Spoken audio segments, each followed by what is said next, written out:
De retour dans la tranche info sur Canal 10, place maintenant à l'échange et au débat dans notre focus. Et comme je vous l'annonçais avant la coupure publicitaire, ce soir nous allons parler d'Action Logement. Et à cet effet, je reçois le président du comité territorial d'Action Logement Guadeloupe, Monsieur Jacques Fayel. Bonsoir.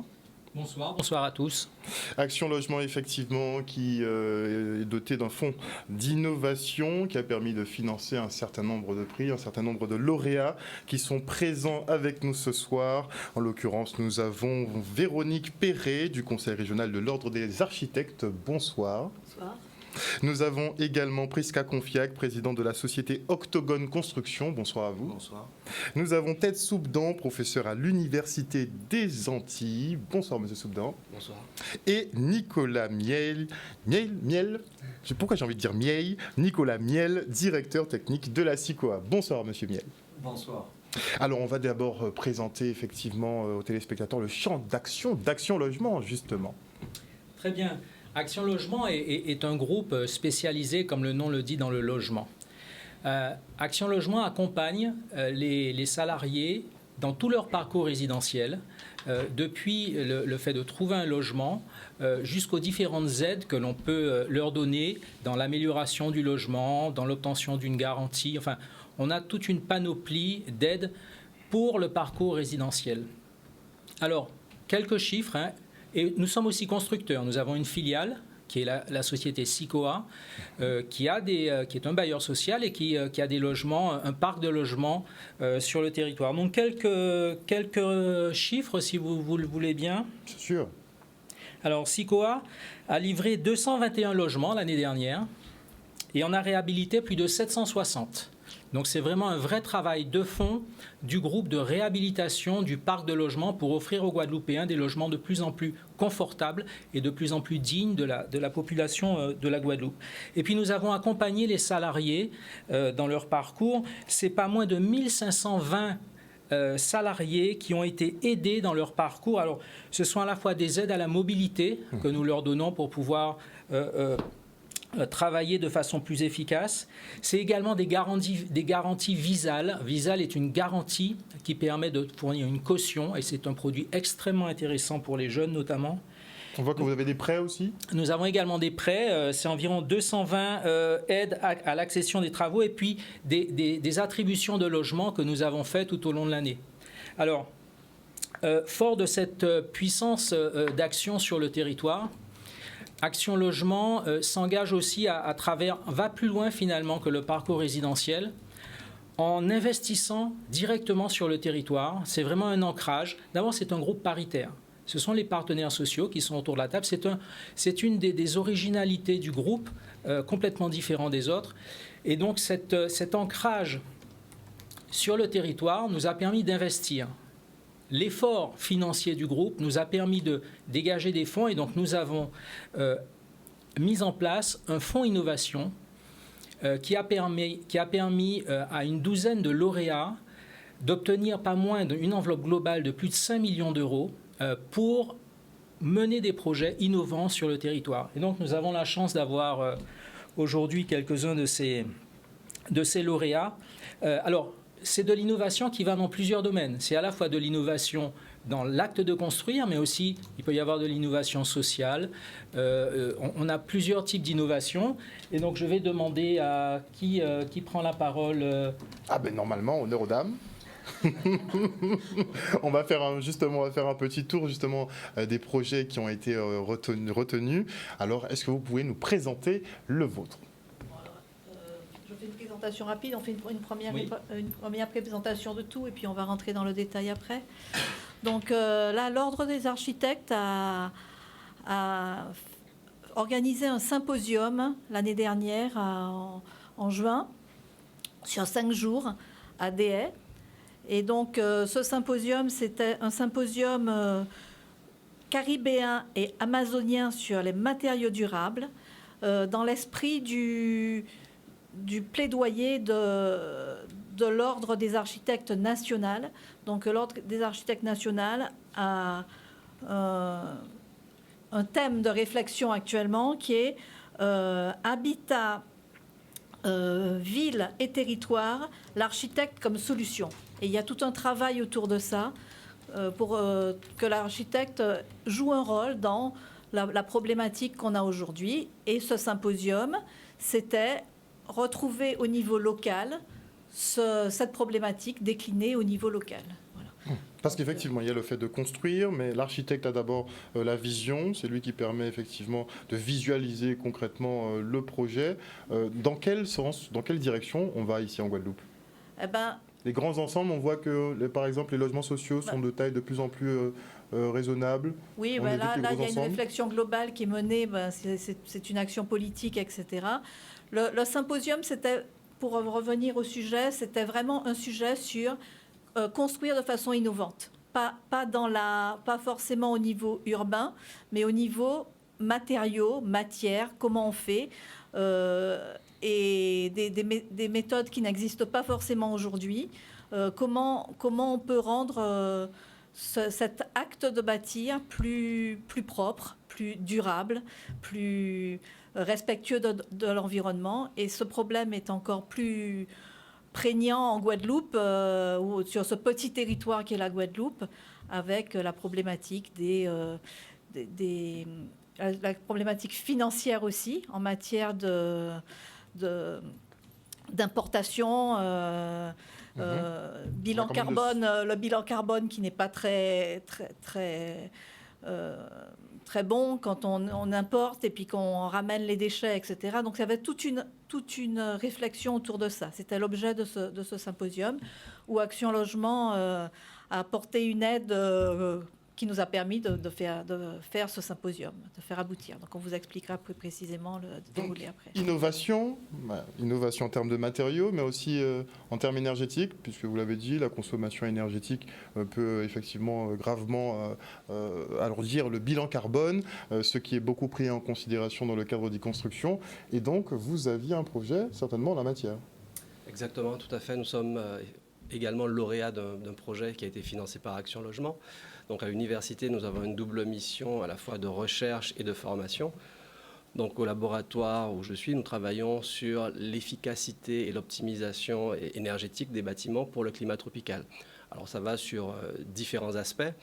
Les aspects les plus simples sont évidemment les économies d'énergie liées aux conditions de confort thermique pour les habitants, donc avoir des conditions de confort tout en minimisant les besoins énergétiques, mais aussi sur la construction elle-même et les matériaux utilisés. Puisqu'il faut savoir, comme l'a souligné Madame Perret, le fait d'importer des matériaux pour la construction, on a un bilan carbone qui s'alourdit, qui est propre aux territoires insulaires.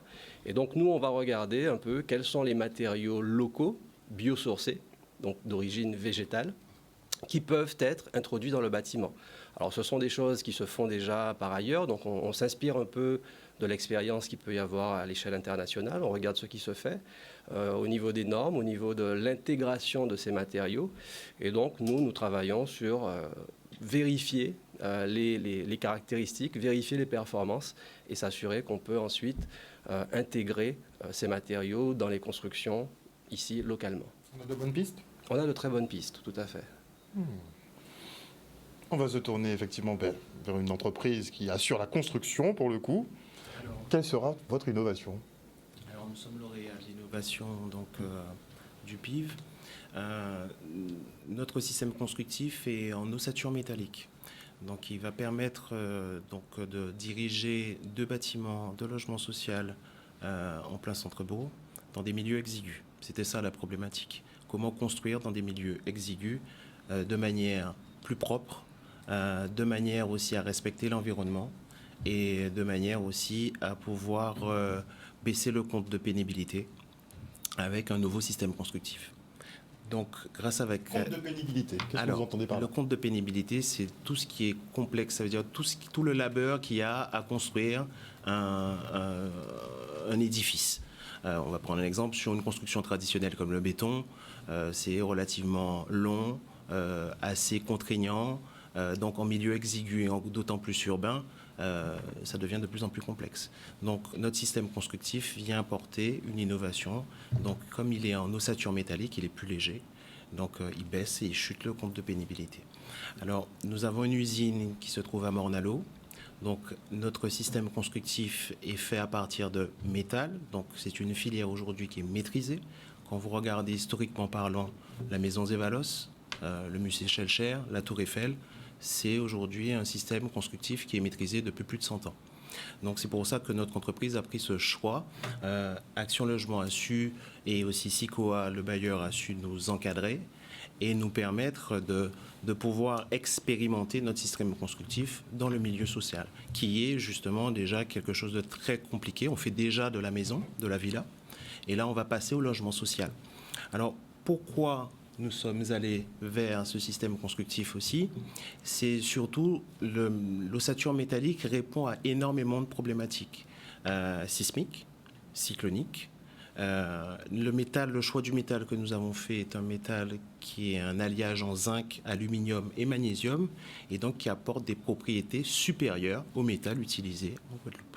Parce que c'est vrai que ce type de construction était un peu décrié par rapport aux conditions météorologiques ici en Guadeloupe. On a aussi la proximité avec la mer, donc le sel, peut avoir l'oxydation. On peut avoir de l'oxydation. Donc est-ce que ces questions sont résolues? Alors cette problématique est déjà largement amoindrie.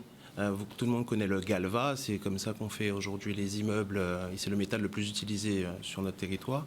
Et nous arrivons avec un nouveau métal et avec une nouvelle technologie d'usine assez performante qui pourront usiner, plier, poinçonner, visser, de manière à faire des profilés et les assembler à partir de nos architectes. Une fois qu'on reçoit un plan, nous sommes capables de pouvoir produire les éléments qui vont nous permettre de construire l'immeuble. Voilà. Allez-y. Alors, vous l'aurez compris, Action Logement, en fait, notre souhait, véritablement, c'est de travailler pour le bien-être de la population, pour être mieux logé. Et donc, on a une prise de conscience très forte des transitions en cours, la transition écologique, la transition énergétique. Et c'est pour ça que vous avez autour de la table, nous avons trouvé des pépites, des gens qui, sur le territoire, sont innovants. Avec l'université, avec le symposium sur les matériaux nouveaux et puis les matériaux biosourcés, on va aller chercher des procédés constructifs qui ont existé à l'époque et qu'on pourrait remettre en avant pour apporter un mieux vivre à nos compatriotes. Et puis ensuite, de la recherche et de l'innovation dans les procédés constructifs pour essayer de modifier les choses, d'avoir un coût carbone, puisque c'est le grand mot. Donc, le grand mot qu'on emploie, c'est la décarbonation. Donc, nous sommes au cœur de ce dispositif de décarbonation pour permettre au logement d'être beaucoup plus en adéquation, beaucoup plus conforme au mode de vie traditionnel antillais, et de façon à ce que les gens vivent de mieux en mieux dans de meilleures conditions. Donc, en fait, on a un partenariat. L'objectif, c'est vraiment de travailler ensemble avec la recherche, l'université, avec le monde économique, donc avec les architectes. En fait. Les choses sont complètement complémentaires. Et on a toute une innovation sociale également. Alors, tout ça, tout ce travail de partenariat, finalement, que nous arrivons à faire ensemble pour le territoire, c'est vraiment un investissement pour l'avenir. C'est un investissement pour les générations futures, pour qu'on puisse vraiment cranter, améliorer vraiment les conditions de vie. Et tout cela, en fait, on le fait de façon pratique et concrète. Et donc, nous avons avec SICOA et Nicolas Miel qui est là, en fait, un opérateur qui va mettre en pratique les différentes solutions que l'on est en train d'étudier. Et donc, si Nicolas peut nous donner quelques pistes, quelques mots là-dessus. On aborde ce virage du mieux logement. Alors, c'est extrêmement intéressant. Aujourd'hui, nous, SICOA, filiale d'Action Logement, elle est là la filiale, elle est là pour apporter des applications concrètes effectivement à l'innovation. Il y a des mots qui sont importants, l'innovation, et c'est une innovation territorialisée. C'est ça qui est important. L'innovation, elle est nécessaire à l'échelle de notre pays. Cette transition, on l'a vu, avec comment aujourd'hui faire en sorte de garder la qualité de vie, le confort de vie, tout en construisant mieux dans un contexte plus normatif, avec des contraintes financières. Là intervient l'innovation. Et là, aujourd'hui, arrive le groupe Action Logement et finance cette innovation. Parce que ce besoin, on sait qu'il faut qu'on construise mieux, mais sur le papier, ce n'est pas si simple que ça. Donc, on met autour de la table de l'innovation. On met de l'innovation en Guadeloupe, autour effectivement de pépites, et SICOA est de fait parrain de tous les projets lauréats sur notre territoire. Parce qu'aujourd'hui, n'ont d'intérêt les travaux des uns et des autres que si on arrive à réellement construire, à contractualiser, à utiliser les matériaux qui sont étudiés et surtout qu'on arrive à répondre, nous, à notre besoin. C'est-à-dire que le besoin aujourd'hui identifié, qui est celui de nos locataires, de nos locataires salariés, qui est le besoin aussi de nos entreprises locales et des compétences locales de nos entreprises et de leurs attentes, font qu'aujourd'hui, on est obligé de matcher tout ça pour leur donner en fait des pistes de réflexion pour qu'ils puissent concevoir des produits adaptés, mais surtout finançables, commençables, livrables. Voilà aujourd'hui comment SICOA, filiale du groupe, se positionne dans cette organisation. Et M. Fayel nous a parlé d'un aspect social.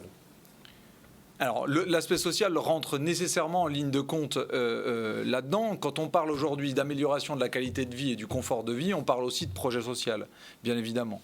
On parle aussi de conception, innovation, donc formation. Donc, nécessairement, on pense aux jeunes. Aujourd'hui, SICOA vient de signer une convention dernièrement avec le lycée Georges Nicolo, par exemple, pour avoir des jeunes qui vont participer à la conception de nos résidences. Les 2 jeunes stagiaires du lycée sont arrivés ce lundi chez SICOA pour nous accompagner dans la construction d'une opération HQE sur la ville de Baïf. Donc c'est comme ça, les applications concrètes. L'intérêt, c'est de garder les forces vives de notre territoire, qu'elles restent sur notre territoire pour qu'elles sachent demain concevoir des résidences sur notre territoire. Ça passe aussi par là, par cette formation, ce dynamisme qu'on veut donner aux jeunes pour participer à nos entreprises, participer à cet élan d'innovation et qu'on puisse collectivement réussir ce pari. Alors pour aller en complément, dans le volet innovation du groupe, sur le territoire, là, donc, on a 3 projets emblématiques, mais pour vous illustrer dans le volet social, je peux vous citer 3 autres projets. Donc, on a un projet qui est assez original, qui est mené par une association EPIS, qui est une formation cinématographique de jeunes dans les quartiers prioritaires de la ville. Donc, on a véritablement là une action directement pour les jeunes. On a également un chantier de formation. Alors là, c'est très original, qui est mené à Marie-Galante sur le chantier de Roussel-Trianon, où là, on va investir finalement dans la rénovation d'un site historique. Et donc, il y a toute une partie formation sur les travaux de rénovation de sites historiques. Donc, on est véritablement dans cet aspect social, formation. Et puis, pour sortir un peu de la formation, je peux vous citer aussi un 3e exemple, mais là, on revient plutôt dans le secteur énergétique. C'est l'idée de travailler sur une pile à hydrogène dans les immeubles pour avoir une autre source d'énergie plus propre. Donc voilà, on est vraiment dans cette dynamique. Vous allez vous lancer sur l'hydrogène. Écoutez, on est en train de tester, il y a un projet, donc on accompagne un porteur de projet dans l'innovation qui va nous permettre de tester cette pile à hydrogène qui va pouvoir suppléer l'énergie électrique dans nos bâtiments.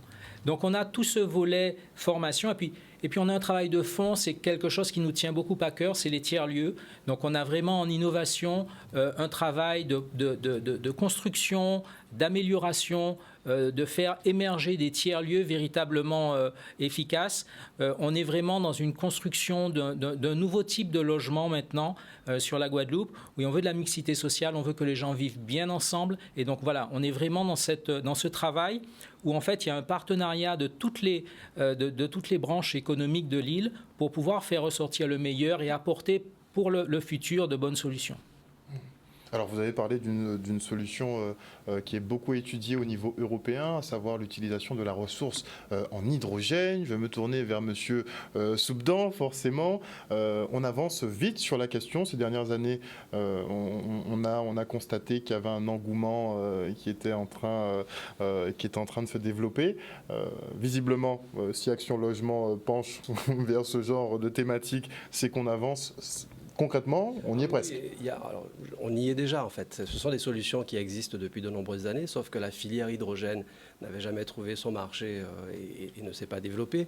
Mais aujourd'hui, avec ce qu'on voit sur la crise énergétique, l'augmentation des coûts des produits pétroliers, le besoin en énergie renouvelable, il faut des solutions de stockage et l'hydrogène est une solution de stockage dont les coûts deviennent viables, on va dire. Et donc aujourd'hui, ce sont des choses qui se démocratisent, qui vont s'utiliser dans les véhicules, mais aussi pour du stockage, pour l'usage dans les bâtiments tertiaires ou résidentiels. Donc c'est quelque chose qui se déploie et à mon avis, ce sont des solutions qui vont rapidement aussi trouver leur place sur le territoire.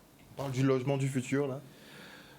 Le logement qui s'adapte et qui évolue, parce que on le voit dans l'actualité, de plus en plus les citoyens ont constatent que leur facture d'électricité augmente.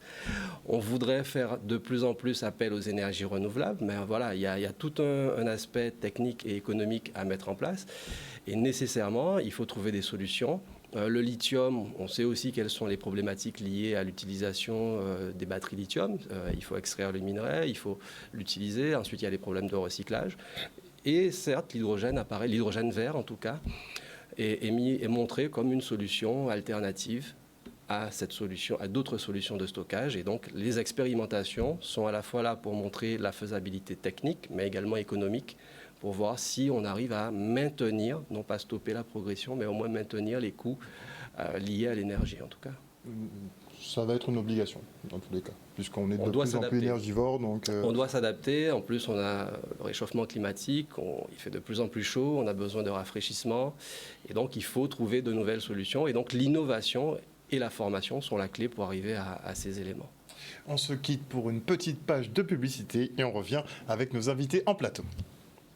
De retour dans le Focus, nous sommes toujours en présence des membres d'Action Logement pour parler des prix d'innovation qu'ils ont remis donc à des entreprises guadeloupéennes qui seront en charge de voir le futur de la construction ici dans l'archipel. Alors on parlait juste avant la coupure pub d'énergie avec Monsieur Soubdan, on parlait de cette pile à hydrogène. On en vient, Monsieur Fayel. Oui, alors je voudrais quand même préciser quelque chose, c'est qu'on parle du mieux vivre, on parle du logement, on parle de l'habitat. Mais il y a quand même quelque chose qui est essentiel, c'est qu'on a une vigilance particulière, on surveille les coûts. Le coût de la construction aujourd'hui, il est élevé parce qu'on a, et c'est pour ça qu'on cherche à avoir des matériaux biosourcés ou des matériaux dans notre environnement géographique. C'est pour réduire les coûts. Et donc, toutes les études que l'on mène, ils vont dans le sens de diminuer le coût du logement pour les gens de Guadeloupe, pour les habitants. Et ça, c'est quelque chose d'essentiel. Et donc, c'est quelque chose qui est au cœur des préoccupations, notamment de SICOA. Chaque étude qui est faite, chaque application, elle a quand même la qualité de vie, mais aussi le coût qui va en face. Et donc, la notion de l'énergie, on sait que le prix de l'énergie va augmenter. Et donc, voilà, toutes les études que l'on fait, et l'innovation est là pour travailler sur ce sujet. On aide, on travaille pour le bien-être des Guadeloupéens. Alors comment on trouve cet équilibre justement entre qualité et effectivement réduction au maximum des coûts, notamment en termes d'énergie? Eh bien, notamment grâce à l'innovation, justement. Les principes constructifs qui sont mis en place aujourd'hui, Prisca pourra nous en dire un mot, font qu'aujourd'hui on va sur de l'optimisation de la consommation. SICOA a mené, dans le cadre de l'innovation Action Logement, a mené une étude sur l'implantation de la climatisation, enfin l'impact de la climatisation dans les logements et notamment dans les logements sociaux. Il faut savoir qu'aujourd'hui, les logements sociaux ne sont pas équipés de climatisation de base. D'accord ? Le référentiel aujourd'hui qui nous régit ne nous permet pas de mettre la climatisation. Et aujourd'hui, on a malgré tout lancé une étude pour voir quel pourrait être l'impact. Mais mettre la climatisation, ça veut dire des coûts supplémentaires. Alors, on parlait de coûts tout de suite. Si c'est aujourd'hui rajouter un équipement pour qu'il y ait des coûts supplémentaires, c'est pas forcément ce qu'on souhaite. Et aujourd'hui, nous, ce qu'on souhaite, c'est réduire les charges, notamment des locataires. Quel est le rôle du bailleur social ? Le bailleur social est là pour loger la part la plus précaire de notre population et de nos concitoyens. Donc aujourd'hui, notre objectif, c'est vraiment de réduire au maximum les coûts dans ce contexte d'inflation qu'on connaît. Et aujourd'hui, en ayant des logements mieux conçus, mieux pensés, en améliorant le confort thermique, par exemple, on évite la déperdition de chaleur, on évite des problématiques d'étanchéité, on évite un état des bâtiments qui se dégradent beaucoup plus rapidement. en fait, on améliore les coûts de maintenance, donc on réduit les charges, on réduit les coûts pour les locataires, ce qui nous permet en fait de garder des coûts et des niveaux de loyer qui restent acceptables pour ce type de population. Et aujourd'hui, on conçoit donc depuis 2020 l'intégralité des conceptions en maîtrise d'ouvrage interne chez SICOA sont HQE, haute qualité environnementale. Donc il y a un référentiel qui est sorti sur de nombreux critères. Ce sont des critères évidemment techniques. C'est pour ça qu'on a aujourd'hui donc sur les matériaux, sur les principes constructifs, mais également sur le confort de vie, sur la qualité de vie à l'intérieur des logements. Vous parliez tout à l'heure de dédensifier, donc de faire des ensembles immobiliers qui soient beaucoup moins gros. Aujourd'hui, les plus grosses résidences qu'on sort chez SICOA, elles font 40-50 logements. Quand on voit aujourd'hui certains bâtis qu'on a sur Pointe-à-Pitre ou les Abîmes, voire même Basse-Terre, de 200, 300, 400, 500 logements, aujourd'hui, quand je vous dis que les plus gros bâtiments vont faire 40, enfin les plus grosses résidences, vont faire 40, 50 logements, on sent bien qu'on a modifié complètement notre manière de concevoir. On remet l'environnement au centre des résidences avec des espaces beaucoup plus verts, beaucoup plus aérés, beaucoup plus ventilés. L'objectif, c'est ce confort de vie, mais pas seulement. C'est aussi de l'optimisation du confort thermique, par exemple. Donc aujourd'hui, on met en place des brasseurs d'air systématiquement dans les logements parce qu'il y a un souhait de maîtrise de la chaleur à l'intérieur des logements, mais il y a aussi aujourd'hui, on a même mis en place dans l'étude un impact sanitaire lié aux moustiques. 50% des personnes qu'on a interrogées sur le souhait de mettre la climatisation, ça a été mis pour les moustiques et pour les problèmes sanitaires qu'on connaît en Guadeloupe. Donc on voit que ça va bien au-delà d'un simple confort ou d'une simple lubie de se dire je voudrais passer à l'intérieur de mon logement de 24 à 21 degrés. Ça va un petit peu plus loin que ça. Alors pour réduire ces coûts, le choix des matériaux est crucial. Il est essentiel. Il est essentiel et c'est là où Action Logement a pu nous permettre de pouvoir entrevoir notre système constructif et de pousser vraiment un peu plus loin. Vous savez, le système constructif, au-delà de l'ossature métallique, une fois que la dalle est faite, il n'y a pas d'eau. Nous n'avons plus besoin d'eau. Donc le système peut aujourd'hui fonctionner sans eau. On arrive, on construit plus de grosses grues. On est sur des grues mobiles. On peut même lever à main d'homme. Donc c'est là où je parlais de compte de pénibilité qui est complètement chuté. Il y a encore un point important, c'est les matériaux utilisés. On va utiliser du bardage composite cimenté.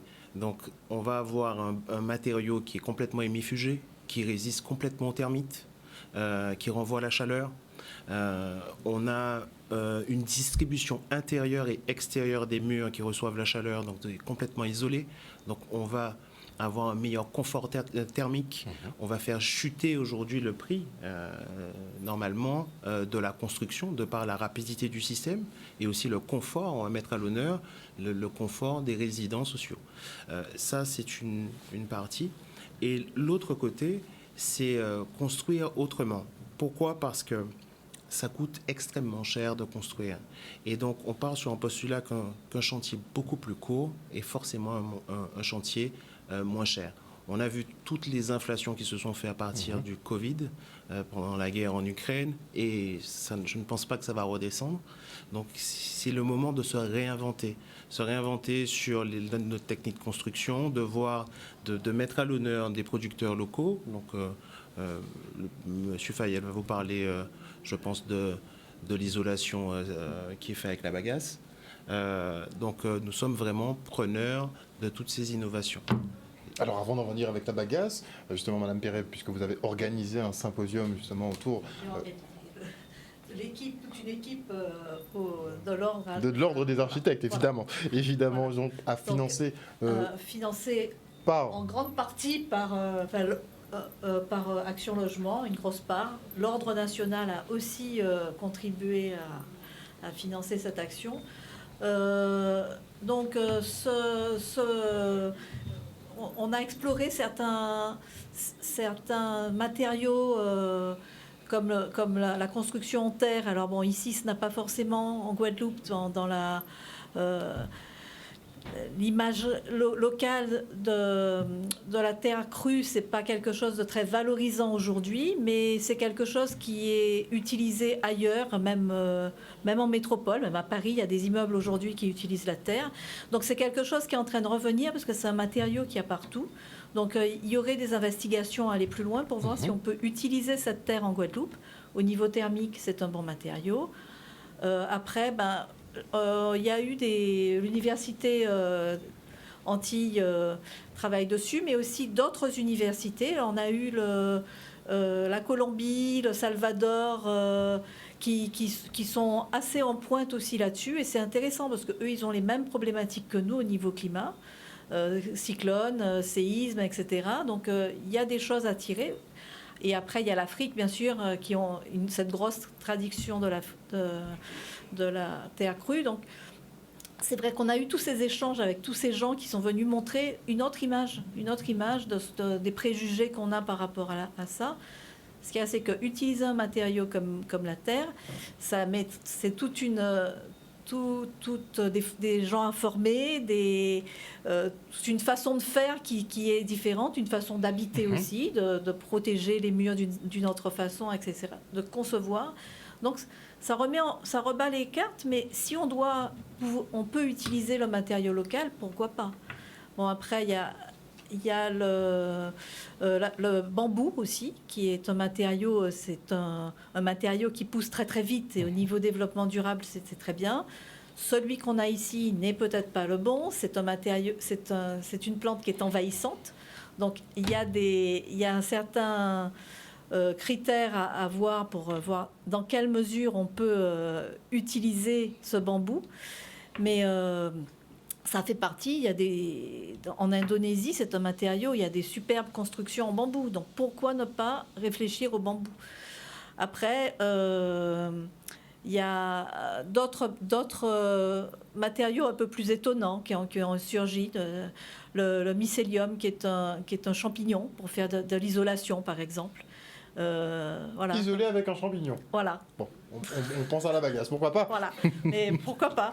Il y a eu aussi l'utilisation des cailles de poisson, voilà, pour faire des revêtements, etc. Donc, il y a eu une multitude de choses qui ont été présentées et qui montrent que sur place, on peut déjà avoir des matières qu'on peut utiliser. Et là, c'est vrai que c'est assez intéressant. Donc après, il faut... avec toute cette synergie entre les différents experts, chercheurs, il y avait des jeunes antillais chercheurs qui travaillent dans des écoles d'archi en métropole, avec l'université, etc., qui font des thèses sur ces sujets d'innovation. Donc c'est très intéressant parce que c'est tout un avenir et qui s'applique à notre problématique locale.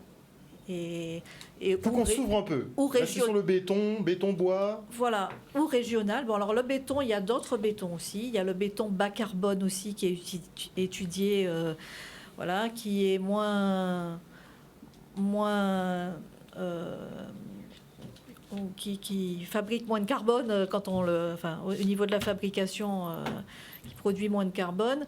Donc il y a aussi ces nouveaux bétons qui sont aussi étudiés. Là, c'est à Cuba qui sont assez en pointe là-dessus. Donc on a eu tous ces échanges et ce symposium, en fait, c'est un rassemblement de tous ces gens et qui curieux de ces questions, qui est intéressé et cette prise de contact, on peut espérer que ça amènera dans les temps qui viennent des facilités d'échange pour avancer, pour que que chacun ne travaille pas dans son coin, mais que ces mêmes questions qu'on se pose, on se les pose ensemble et qu'on puisse aller plus vite, quoi. Parce que chacun ne refasse pas tout de son côté. Ce qu'on a voulu montrer, ce qu'on a voulu faire avec cette innovation, avec ces lauréats de l'innovation, c'est de montrer qu'on peut construire différemment. Et qu'on n'est pas obligatoirement, il ne faut pas aller forcément chercher les solutions de l'Hexagone. Et qu'autour de nous, on a des idées, on a des solutions, et d'aller les chercher. Et donc c'est véritablement ce qu'on essaye de faire, c'est de l'intelligence collective, c'est de mettre en place sur le territoire et avec nos voisins, parce qu'il y a à côté, ils savent faire aussi, ils ont de bonnes idées. Et donc c'est véritablement d'aller chercher ces bonnes idées. Donc en fait, on travaille pour l'économie de la Guadeloupe. C'est véritablement un investissement. Donc, je vous ai parlé de la formation et de la formation qu'on fait en partenariat avec le conseil départemental et le GIEC à Marie-Galante notamment. Donc, on associe tous les pans de l'économie, la recherche, l'université, ceux qui font, les architectes, les entreprises de construction et puis tout le tissu économique et tous les acteurs du territoire et les habitants pour travailler, pour imaginer des lendemains meilleurs et puis améliorer les choses. Donc c'est véritablement un travail de fond, c'est un investissement énorme et on tient à ce qu'il reste local. C'est vraiment faire travailler les énergies locales. Et donc, Prisca l'a dit tout à l'heure, en fait maintenant on a un autre, le dernier lauréat, il travaille sur de l'isolant à base de bagasse. Donc on aura des panneaux d'isolant à partir de bagasse, donc bien moins cher, biosourcés, des matériaux locaux qui vont nous permettre véritablement de changer la donne et de pouvoir, alors avec des matériaux complètement exigeants en matière d'isolation, qui sont vraiment à la pointe, qui sont testés. Donc là, SICOA va pouvoir les tester. Donc véritablement, on travaille pour le territoire avec les entreprises du territoire. Et c'est ça l'ADN de ce qu'on cherche à faire chez Action Logement. Et pour aller plus loin, je voulais rajouter quand même un élément. Quand on parle d'innovation, on est sur tous les secteurs. Et en fait, on a réussi là, on va faire quelque chose d'un peu particulier. Et là, je m'adresse vraiment à tous les Guadeloupéens salariés, c'est que jusque-là, Action Logement, vous savez, on est financeur du logement social. Et quand on finance le logement social, en contrepartie, nous avons des droits de réservation. Bon, c'est un mot un peu complexe, mais qui fait qu'en fait, nous avons la possibilité, nous avons, un quota de logement énorme à disposition des salariés de Guadeloupe. Et jusque-là, c'était plutôt les grosses entreprises, celles qui cotisent, qui pouvaient avoir ces logements. Eh bien, on s'est battu, on a eu une expérimentation, donc c'est vraiment quelque chose sur lequel il faut sauter dessus, en fait. On a la possibilité, cette année, de loger tous les salariés, y compris des petites entreprises. Donc ça veut dire que vous êtes salarié d'une entreprise de moins de 10 salariés, vous êtes 2 salariés, même 1 salarié, vous pouvez venir voir Action Logement, vous allez directement sur la plateforme et vous faites une demande de logement. L'idée, c'est de favoriser le logement pour faciliter l'emploi. Donc dès qu'on va pouvoir proposer un logement à un salarié pour qu'il se rapproche de son emploi, on va gagner en efficacité, on va créer de l'activité économique. Et c'est ça le cœur de notre métier, c'est ce qu'on cherche à faire. Donc, je le redis, tous les salariés des entreprises de Guadeloupe, à partir de 1 salarié dans l'entreprise, peuvent venir sur la plateforme d'Action Logement et solliciter un logement pour mieux vivre et travailler, habiter plus près de son travail. Mais avec des critères quand même d'attribution. Des critères d'attribution, alors après, il y a toute une mécanique qui se place, mais en fait, on a cette possibilité d'offrir le logement. Donc, vous avez rapidement une offre et vous pouvez choisir. Et vous rapprochez donc du lieu de votre travail. Il y a des gens qui viennent d'Anse-Bertrand, c'est pour venir travailler plus près de Pointe-à-Pitre, c'est très compliqué. Donc on a la possibilité de proposer cette offre. Donc véritablement, il faut s'en saisir. Venez sur la plateforme Action Logement, renseignez-vous, venez directement nous voir et on va faire le travail et vous aurez une offre de logement en adéquation avec votre situation. Mais il faut passer par Action Logement ou bien on peut passer par exemple par des bailleurs comme la SICOA? Vous avez en fait l'avantage, c'est qu'on a une plateforme sur laquelle vous allez vous inscrire et cette plateforme, elle va vous proposer un certain nombre de logements parce que, comme je vous l'ai dit, nous finançons tous les bailleurs. Donc, ce n'est pas des logements de SICOA. On va vous trouver un logement de tous les bailleurs sociaux de l'île parce que nous les finançons. Donc, nous avons la possibilité d'avoir chez chacun des bailleurs des logements à proximité de votre emploi. Et de quoi aussi un peu résoudre aussi le problème du transport. Parce qu'on a l'éloignement de son travail, mais on a aussi beaucoup de problèmes de transport dans ce pays. C'est exactement ça. Donc c'est le mieux vivre et c'est ce qu'on cherche à accompagner avec Action Logement. C'est véritablement de déployer un logement beaucoup plus en adéquation pour être une vie de famille, pour s'épanouir. En fait, en vérité, c'est quoi ce qu'on veut? On veut développer l'attractivité du territoire. Et pour qu'un territoire soit attractif, un des premiers postes dans les foyers, c'est le logement. Si ce n'est le premier poste de dépense, C'est le premier logement. poste. C'est le premier poste à la fois dans le coût, hein, dans les dépenses, mais aussi dans la façon de vivre. Il faut d'abord être bien logé. Donc c'est véritablement un travail de tous les jours, c'est un investissement permanent. Toutes les équipes d'Action Logement sont à la disposition des Guadeloupéens pour trouver des solutions. Nous avons véritablement une possibilité, un panel d'aide assez vaste, hein, qui est souvent méconnu, mais venez voir, venez sur la plateforme Action Logement, venez nous voir, on est à vos dispositions. Vous nous avez même dit en début d'émission qu'il y a des possibilités aussi de facilitation pour des crédits pour l'accession au logement. Tout à fait, ça fait partie des aides. Ça fait partie des aides qui sont dans les services d'Action Logement. On a un complément, on peut abonder par des prêts spécifiques pour faire l'acquisition ou surtout la rénovation de son logement.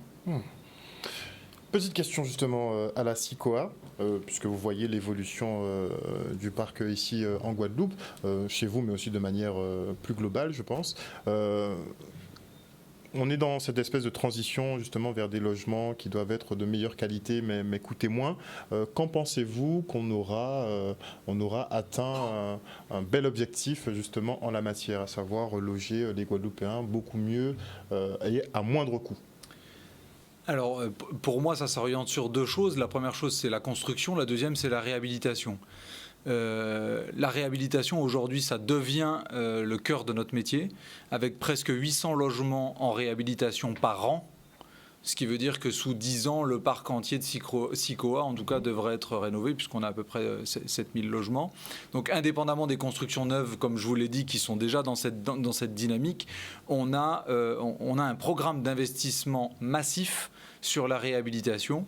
Qui est soutenu en grande partie par Action Logement? Évidemment, bien sûr. Comme financeur majeur, on a évidemment des subventions d'État, mais Action Logement vient évidemment abonder également là-dedans. On est sur des transformations. J'utilise ce mot-là, des transformations. On est sur des investissements de plusieurs dizaines de milliers d'euros à l'intérieur des logements, à la fois à l'intérieur pour avoir des logements plus inclusifs, c'est-à-dire qu'on refait notamment les salles de bain pour l'accessibilité, pour le confort. On fait du confortement parasismique pour améliorer la sécurité dans nos résidences. On revoit la conception architecturale de nos résidences. On revoit l'attractivité notamment des locaux commerciaux en pied d'immeuble. Donc toujours dans cette dynamique, emploi, activité, logement, pour justement favoriser toujours cette dynamique et cette montée en gamme de nos logements. Le mot de la fin pour M. Fayet. Le mot de la fin, c'est bravo à nos pépites. Nous avons des pépites sur le territoire, donc nous sommes heureux. Action Logement. De quel montant elles ont pu bénéficier? Alors, globalement, en fait, il y a plusieurs projets. Ils ne sont pas tous là, comme je l'ai dit. Globalement, il y a déjà une enveloppe de 5 millions d'euros. Donc c'est quand même massif, c'est conséquent. Ça permet véritablement d'avancer.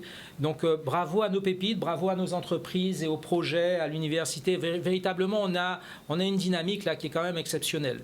Et donc on est en capacité donc on va continuer à accompagner des projets innovants sur le territoire et que véritablement le but d'Action Logement, c'est de permettre aux Guadeloupéens d'être mieux logés.